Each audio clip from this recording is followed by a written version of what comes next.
भगवान शिव, विष्णु और शनि देव बताते हैं कि क्यों डरते हैं पति अपनी पत्नी से। आइए जानते हैं 5 छोटी छोटी धार्मिक कहानियों। मंत्री हो या सरकारी हो या माँ, आप भले ही घर के बाहर अपना प्रभाव और ताकत खा ले, न घर में आते ही आपका प्रभाव और आपकी ताकत कम हो जाती है, क्योंकि वहाँ आपकी पत्नी मौजूद होती है। न कि ताकत के आगे आपकी एक नहीं चलती है। ऐसी बातें अक्सर लोग एक दूसरे से करते हैं और इस विषय पर बहुत से चुटकुले और जोक्स भी बने हैं। इन सब की वजह क्या है, आपने कभी सोचा है? दरअसल इन सब के पीछे 5 कहानियां हैं जिनमें इस प्रश्न का उत्तर छुपा हुआ है। सृष्टि में योग को उत्पन्न करने वाले भगवान भोलेनाथ माने जाते हैं। इन्होंने अर्धनारीश्वर का रूप धारण कर सृष्टि में स्त्री को उत्पन्न किया और जब उस स्त्री को पत्नी रूप में स्वीकार किया तब उन्हें स्त्री की शक्ति का बोध हुआ। स्त्री की शक्ति का अंदाजा भगवान व को तब हुआ जब सती को उन्होंने मायके जाने से मनाया। तब होकर सती ने कराल रूप धारण किया और 10 महाविद्याओं को उत्पन्न किया। सने व जी पर आक्रमण कर किया।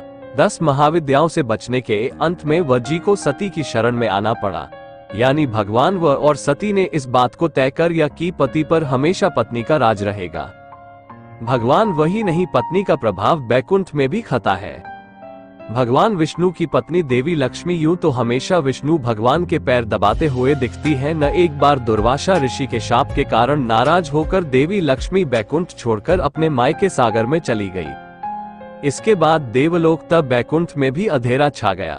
बैकुंठ का वैभव समाप्त हो गया। इसके बाद सागर मंथन करने पर देवी लक्ष्मी पुनः प्रकट हुई और विष्णु ने कभी देवी लक्ष्मी को नाराज करने का मन नहीं उठाया। कहते हैं हर स्त्री में देवी लक्ष्मी का वास होता है जो गृहलक्ष्मी कहलाती है। ये जानती है कि इनके कारण ही घर में सुख शांति है। यह अपनी ताकत का लोहा मनवाकर रखती है। वह और विष्णु जब पत्नी की ताकत को स्वीकार करते हैं तो भला ब्रह्मा जी इससे कैसे बच सकते हैं? देवों में सृष्टिकर्ता के पद पर विराजमान ब्रह्मा जी देवी सरस्वती की सत्ता को स्वीकार करते हैं। क्योंकि एक बार पुष्कर में ब्रह्मा जी ने यज्ञ का आयोजन किया और देवी सरस्वती के यज्ञ स्थल तक पहुंचने में समय लग गया तो गायत्री नाम की कन्या से वाह कर या देवी सरस्वती ने जब ब्रह्मा के साथ गायत्री को देखा तो ब्रह्मा जी को शाप दिया कि आपकी पूजा कहीं नहीं होगी और रुठकर री पर्वत पर चली गई। यहाँ देवी सरस्वती की त्रिरूप में पूजा होती है। यानी पत्नी रूठी तो सब रूठे। पत्नी को मनाए रखने में ही पति अपनी भलाई मानते हैं। देवी सती ने जब पार्वती के रूप में पुनर्जन्म कर भगवान व से वाह या तब भगवान व के सामने संतान प्राप्ति की इच्छा प्रकट की। भगवान व ने देवी पार्वती की इस इच्छा को पूरा करने से मना कर या और कैलाश से चले गए। देवी ने तब अपनी इच्छा पूरी करने के अपने शरीर के उपटन से एक बालक का निर्माण किया और उसमें प्राण डाल दिया। यहाँ देवी पार्वती ने इस बात को तय कर या कि उन्हें अपनी चाहत पूरी करने के ऐसी की खुशामद करने की जरूरत नहीं है। इस तरह देवी पार्वती ने अपनी शक्ति का चय देकर व को चौंका या और अंत में व को देवी के सामने झुकना पड़ा।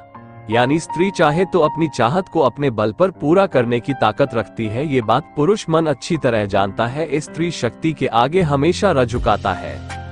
न शनि महाराज से पूरी या डरती है, उन्हें भी सी से डर लगता है तो वह है उनकी पत्नी। ज्योतिषशास्त्र में बताया गया है कि शनि के भय से मुक्ति तो इनकी पत्नी की पूजा कीजिए। इनकी पत्नी के नाम का जप शनि के कोप से मुक्ति लाने में बहुत ही कारगर माना गया है।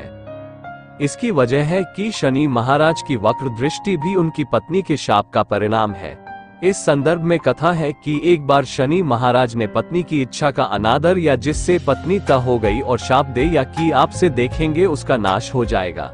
वह की कृपा से इस शाप में कमी आई और शनि की वक्र दृष्टि ही विनाशकारी रह गई। यानी पत्नी जब तय होती है तो विनाशकारी बन जाती है। इसका एक उदाहरण देवी काली भी है। दोस्तों, वीडियो कैसी लगी कमेंट करके जरूर बताना। चैनल पर नए आए हो तो चैनल को सब्सक्राइब कर देना।